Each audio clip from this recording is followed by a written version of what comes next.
మీ business ఏదైనా మీ ఊర్లో promotion చేయాలంటే అది సుమన్ టీవీతోనే సాధ్యం. ఇప్పుడే సంప్రదించండి.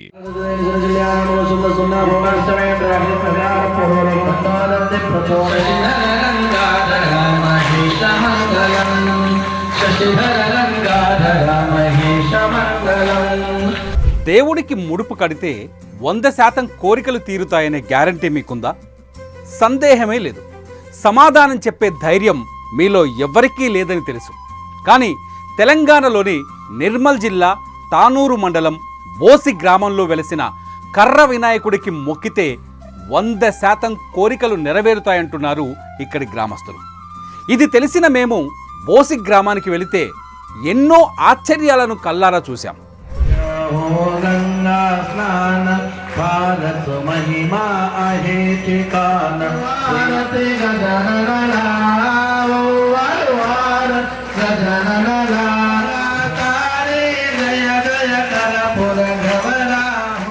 ఇదే బోసి గ్రామంలోని కర్ర వినాయకుడి ఆలయం.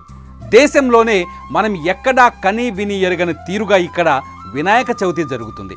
పండగ రోజు కొలువుదీరే ఈ వినాయకుడిని దర్శించుకొని ముడుపులు కట్టడానికి ప్రతిరోజు 1,00,000 మంది వరకు భక్తులు వస్తున్నారు. తెలంగాణ, మహారాష్ట్ర నుంచి కార్లు, బస్సుల్లో ఇక్కడికి చేరుకుంటారు. ఇందులో ముడుపు కట్టే వాళ్ళు కొందరు ఉంటే మొక్కు తీర్చుకునే వాళ్ళు మరికొందరు ఉంటారు. రోజుకు 1,00,000 మంది భక్తుల ఇది నమ్మేలా ఉందా? సరిగ్గా ఇదే సందేహం మాకు వచ్చింది. కెమెరా తీసుకొని బోసి గ్రామానికి వెళ్తే కానీ అసలు విషయం మాకు తెలియలేదు. బోసి గ్రామంలో కొలువైన ఈ వినాయకుడిని దర్శించుకోవడానికి నిజంగానే 60,000 నుంచి 1,00,000 వరకు భక్తులు వస్తున్నారు. ఇదిగో క్యూలో ఉన్న జనమంతా వీళ్ళే. పూజలు జరిగే 9 రోజులు జనంతో ఈ ఊరు కిక్కిరిసిపోతుంది. నిజంగానే ఇక్కడ రోజుకు 60,000 నుంచి 1,00,000 మంది భక్తులు కనిపిస్తున్నారు. దర్శనానికి వచ్చే ప్రతి భక్తుడికి ఇక్కడ అన్నదానం కూడా చేస్తారు. ఇక్కడికి వచ్చే భక్తుల్లో ఇతర జిల్లాలు, మహారాష్ట్ర నుంచి వచ్చే వాళ్ళే ఎక్కువగా ఉంటారు. దేవుణ్ణి పూజించి ముడుపులు కట్టి మొక్కులు చెల్లించి వెళ్తుంటారు. మాది వరంగల్ జిల్లా నెక్కొండ మండలం రెగ్లవాడ గ్రామం. అక్కడ నుండి మేము వచ్చాము. నిర్మల్ జిల్లా బోసి గ్రామం కర్ర వినాయకుడు అంటే ఎంతో ఫేమస్ అని మాకు తెలిసింది. తెలియడంతో ఫ్రెండ్ ద్వారా ఇక్కడికి వచ్చాము. ఇక్కడికి వచ్చి చూసిన తర్వాత చాలా బాగుంది. భక్తుల కోరిన కోరికలు వెంటనే నెరవేరుతాయట మేము కూడా తెలుసుకొని రావడం జరిగింది. ముడుపు కట్టిన ఇక్కడికి వచ్చిన తర్వాత వేరే వేరే రాష్ట్రాల నుండి, వేరే వేరే దూర ప్రాంతాల నుండి వచ్చిన భక్తులు ఉన్నారు. మేము కూడా ముడుపు కట్టడం జరిగింది. బోసి కర్ర గణపతికి ఎందుకు ఇంత క్రేజ్ వచ్చింది? 1,00,000 మంది వచ్చి పూజించేంత ప్రచారం ఎలా జరిగింది? ఈ ప్రశ్న అడిగితే ఈ ఊరి జనం చెప్పే సమాధానం చాలా ఆశ్చర్యాన్ని కలిగిస్తుంది. అంతేకాదు, ఖచ్చితంగా ఆ ఊరికి వెళ్ళి ఆ ఆశ్చర్యాలను ఓసారి చూడాలి అనిపిస్తుంది. 1963 నుంచి బోసి గణపతి వైభవం మొదలైంది. అప్పటి నుంచి ఇప్పటి వరకు ఈ గ్రామస్తులు ఒకే విగ్రహానికి పూజలు చేస్తున్నారు. ఇప్పుడు మీరు చూస్తున్న ఇదే విగ్రహానికి నవరాత్రుల తర్వాత నిమజ్జనం చేసి ఓ పెట్టెలో పెట్టి మళ్ళీ వచ్చే ఏడాది అదే విగ్రహాన్ని బయటకు తీసి ప్రతిష్ఠించి పూజలు మొదలు పెడతారు. మా బోసి గ్రామంలో గత 1963వ సంవత్సరంలో ఈ కర్ర వినాయకుడు అనేది మేము స్థాపితం చేయడం జరిగింది.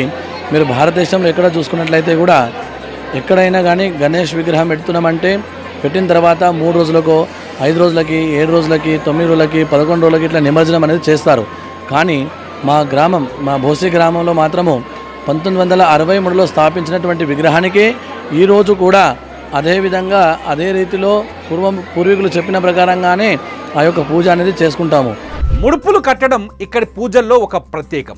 ముడుపు కట్టిన ప్రతి ఒక్కరి కోరిక నెరవేరిందని చెబుతున్నారు గ్రామస్తులు. తమ బోసి గ్రామమే ఒక పెద్ద ఎగ్జాంపుల్ అంటారు. ఎందుకంటే ఈ గ్రామంలో ప్రతి ఇంటికి ఒక ప్రభుత్వ ఉద్యోగి ఉన్నారు.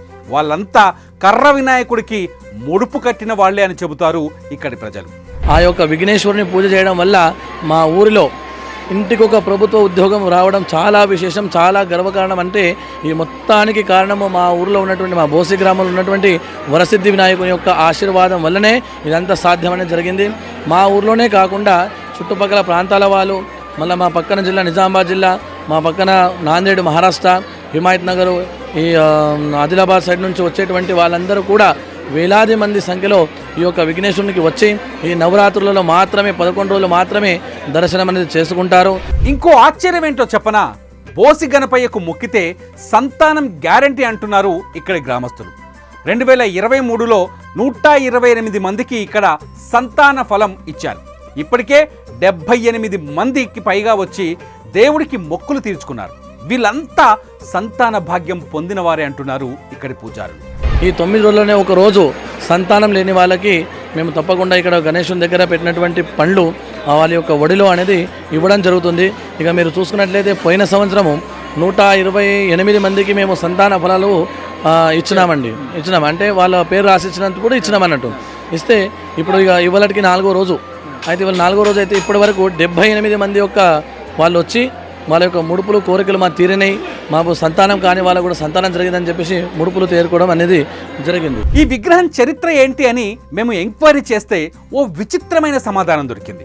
1963లో నిర్మల్లో కొయ్య బొమ్మలు తయారు చేసే నకాశీ కళాకారుడు గుండాజీ వర్మ ఈ విగ్రహాన్ని చెక్కి ఇక్కడ ప్రతిష్ఠించాడు.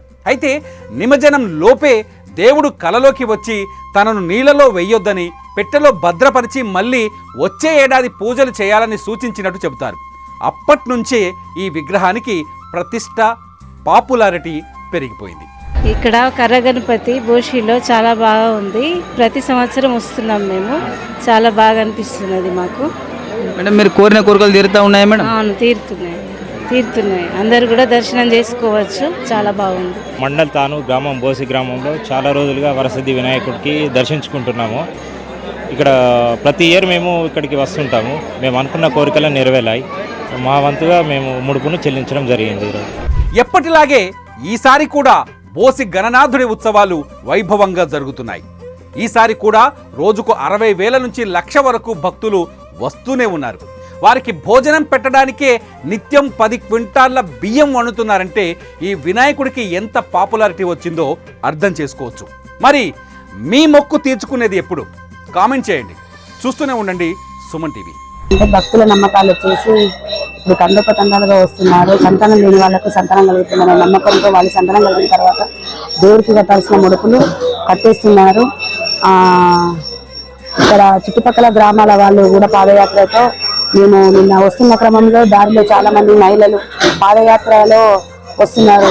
దగ్గర మేము వెహికల్ ఆపి ఏటమ్మా మీరు వెళ్తున్నారు, ఎక్కడికి వెళ్తున్నారు అని అడిగితే వాళ్ళు ఏమని చెప్తున్నారంటే మేము బోసి గ్రామానికి వెళ్తున్నాము, అక్కడ కర్ర వినాయకుడు పాదయాత్ర చేస్తున్నాము అని చెప్పేసి గుంపులుగా తండాలుగా చాలా సంతోషకరంగా చాలా యాక్టివ్గా వాళ్ళు ఈ దేవుని కార్యక్రమంలో పాల్గొంటున్నారండి. మరి ఎటువంటి వేరే గణపతులు కూడా మా విలేజ్లో ఉండవు. కేవలం ఒకే ఒక్క వినాయకుడిని మేము కూర్చోబెట్టుకుంటాము. ఈ రోజులలో చూస్తే ప్రతి వాడవాడకు గల్లీలకు గణేష్లు కూర్చోబెట్టుకుంటున్నారు. కానీ మా గ్రామము ఐక్యత ఒకే ఒక్క వినాయకుడిని అయితే మేము కూర్చోబెట్టుకోవడం జరుగుతుంది. మరి దీంట్లో ప్రత్యేకంగా మా గణేష్ ఉత్సవ కమిటీ సభ్యులు కూడా అందరూ కూడా ఇక్కడ మేము కలిసికట్టుగా గ్రామ వీడీసీ కానివ్వండి, గ్రామస్తులు కానివ్వండి, అందరూ కూడా కలిసికట్టుగా ఇక్కడ కార్యక్రమాలు ఏర్పాటు చేస్తారు.